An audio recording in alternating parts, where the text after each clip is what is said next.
Okay, let's keep looking at buffer calculations and just kind of still trying to grasp this here a little bit.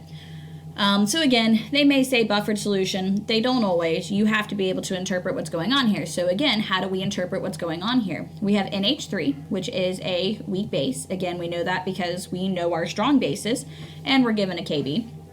And then we also have this salt, ammonium chloride. How do we know it's salt? It's an ionic compound. And notice ammonium, NH4, is the conjugate acid of our weak base ammonia. Okay, so from there, we write our equilibrium expression based off of our NH3. So NH3 dissociates in water or reacts with water, however you want to think about it, to form NH4 ions and hydroxide ions, hence the reason it's a basic solution. Now, from there, we find our pH the same way we've been doing, our magic little ice table. Okay, so we have 0.4 molar. And again, this one does not change volumes. We will look at an AP level one that does change volumes. So we can actually play with one of those here shortly. But either way, we have 0.4 molar, minus X, plus X, because we're shifting towards our 0. 0.4 minus X, 0.4 plus X, X, and now our ice table, our Kb, 1.8 times 10 to the negative fifth, okay, equals 0.40 times X over 0.40. Okay, 0.4's cancel out. We're left with X equals 1.8 times 10 to the negative fifth. Now when we take the negative log of this, remember this is our hydroxide ion concentration. So we're actually going to be getting our POH here at first, not our actual pH. And what we end up getting is 4.74 as our POH. And our pH is just going to be 14 minus that answer, which is 9.26. Okay, so pretty straightforward and easy so far, nothing new. Okay, so let's look at, again, what is the purpose of a buffer? A buffer is to maintain pH. What does it do to maintain pH? Well, when we add an acid or a base to the buffer system, and again, we're referring to a different acid or base, usually a strong acid, strong base, and yes, you can add a weak acid, weak base to a buffer system, but that just makes everything so much more complex. So College Board has a tendency to keep it very, very simple by adding a strong acid or a strong base to our already buffered solution. So when we add something like HCl to this system, it's going to basically be absorbed through a chemical equation or chemical reaction, and then it's going to neutralize it, or the buffer is going to neutralize its effects, if you will. So HCl, what is it? It's an acid, a strong acid in particular. So who's it going to react with? Is it going to react with our conjugate base, or not our conjugate base, I'm sorry, our weak base in this case, or our conjugate acid? And hopefully we recognize that an acid reacts with a base. So we now write that reaction. And again, HCl is a strong acid, so I'm just going to write my net ionic as H. And it's going to form NH4+. Okay, so great. From there, we just do our stoichiometry. And again, remember, this is an actual legitimate reaction, so we're going to do what I call a stoich table. Other people call it different things. But I have 0.1 moles of this. I now need to figure out how many moles of this I have. Notice here, it's 2.5 liters of our 0.4 molar. So if you remember, molarity is just simply moles over. Okay, so all we're going to do is take our molarity, multiply by our liters. So in this case, we have 0.4 molar times 2.5 liters. And sometimes this is a lot easier, or sometimes these are a lot harder numbers. Sometimes they're a lot easier numbers depending on what we end up with. So in this case, we end up with 1.0 moles of both the ammonia and the ammonia. Okay, from there, our limiting reactant always should be our added strong acid or strong base. So we end up with 0.90 moles, 0 moles, and 1.1 moles. There we go. All right, now, again, we need to reestablish equilibrium, and we need to recognize that at this point in time, we still have a buffered solution. So all of our strong acid that we added is completely gone, but what's left over? Our weak base and our conjugate acid. So we're back to the same scenario we had in the first place, we just have different numbers. And what's going to happen is it's going to reestablish equilibrium according to our original reaction our dissociation of the ammonia, in water, forming ammonium and hydroxide. So we're going to reset up our ice table to figure out what our new pH is. So in this case, we've got moles. We divide by 2.5 liters, again, to get our molarity. Again, there's a lot of steps with these, and you just kind of have to go with the flow and figure out what you're doing in one step at a time. You can't really look at these problems and know exactly what to do until you just start kind of working through them. Again, we're going to assume 0 hydroxide just because it's easier. And we're going to get a shift in that direction to 0.36 minus x, 0.44 plus x, and x. And 1.8 times 10 to the negative fifth is our Kb value. That's going to be 0.44 times x over 0.36. So we're going to take our 1.8 times 10 to the negative fifth, multiply by 0.36, divide by 0.44, and we're going to get an x value of 1.47 times 10 to the negative fifth.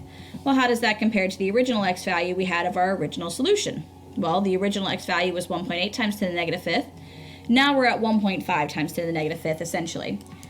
So we'll see a little bit of a change in pH here, but very, very minor. Okay, so our POH is 4.83, and our new pH, 14 minus that value, is going to be 9.17. So original pH was 9.26. Now we're at 9.17. So we do see a little bit of a pH change, but it's not huge. It's not a dynamic change. Again, we're trying to maintain around a certain region based off of whatever our buffer is trying to be. Okay, so fantastic. Now, what we have to understand about buffers is there is something called a buffer capacity. And what I kind of want to walk through is look through the math. I want to do the stoichiometry table more than anything here to kind of show you what's going on. So let's say I have a 5 molar acetic acid and 5 molar sodium acetate buffer solution, and I add 0.04 moles of the hydrochloric acid to it, versus let's say I had a 0.05 molar acetic acid and a 0.05 molar sodium acetate. What would we end up with here? And again, if we go back and do our pH for this, let's go back to the original. Our acetic acid and sodium acetate, given that our molarities are the same based off the math in our original ice table, our x would be 1.8 times 10 to the negative fifth because these two values would cancel out, and our pH would be around 4.74. So both of these would have an initial pH of 4.74, and you're welcome to go through and do the math if you don't believe me, but it's just kind of the way our ice table ends up working, our Ka value ends up working, so 1.8 times 10 to the negative fifth.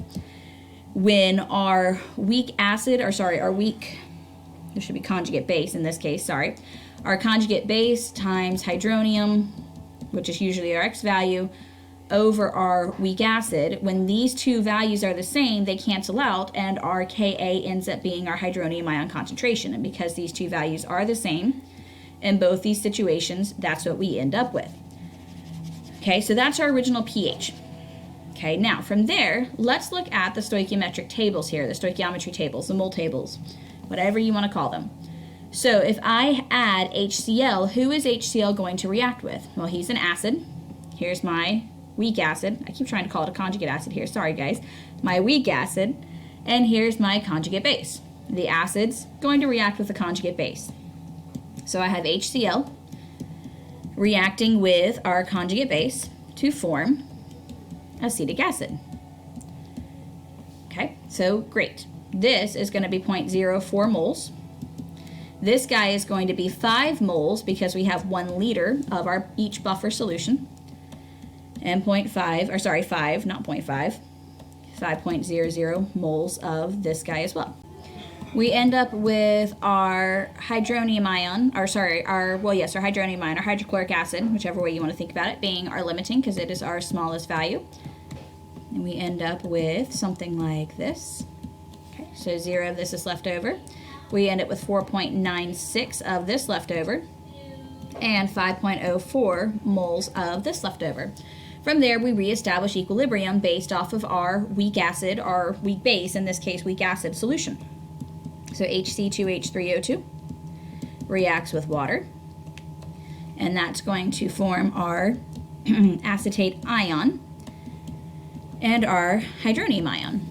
Okay, so from here, we recognize that this is a 1 liter solution because that's what we were told in the original problem, 1 liter solution. So we find our molarities by dividing by our volume. Keep in mind, you need to keep track on what species is which because they will switch spots in the reaction. So while we were producing the acetic acid here, it is our reactant and our equilibrium. So it is important just to kind of make note of that and go from there. Okay.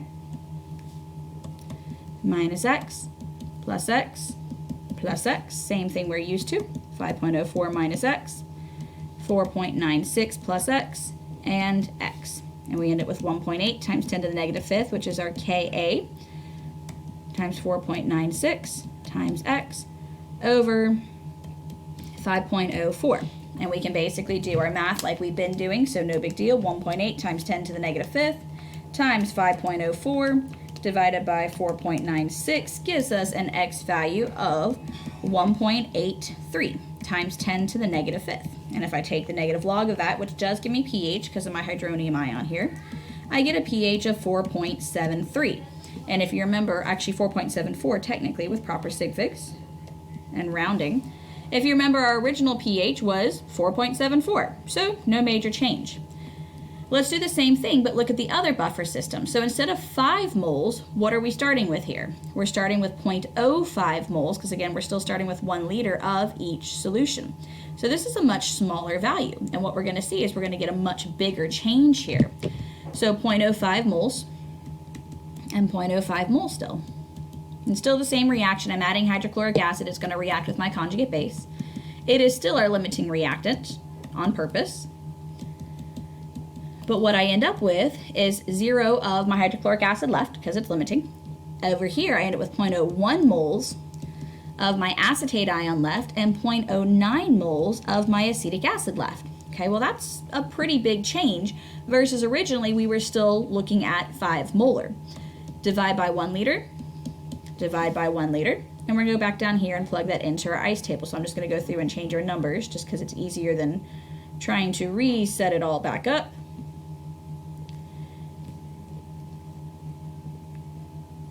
There we go. Kind of start at ground zero here. So we end up with our 0.09 molar. Again, make sure you put them in the right spot. Okay, so 0.09 minus x, 0.01 plus x, and of course 0, x, and x.